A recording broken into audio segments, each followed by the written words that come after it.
இது அவிஞ்சு பையும். என் லைஃப்பில் எப்போ சாப்பிட்லான்றாங்க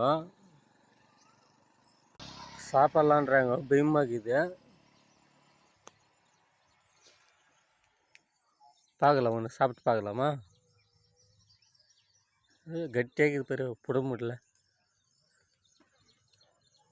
பங்காய் மாதிரி இருக்குது, இது பங்காய் மாதிரி இருக்குது. இந்த பாரு உள்ள தோல். நீங்கள் பங்காய் எப்போனா சாப்பிட்டுருந்தா இதே மாதிரி வெளியேன்னு இதே மாதிரி பங்காய் மாதிரி இருக்கும். பங்காய் நல்லா சாப்பிட்லாம், ருசியாக இருக்கும். இது இப்படி இருக்குமா தெரியல.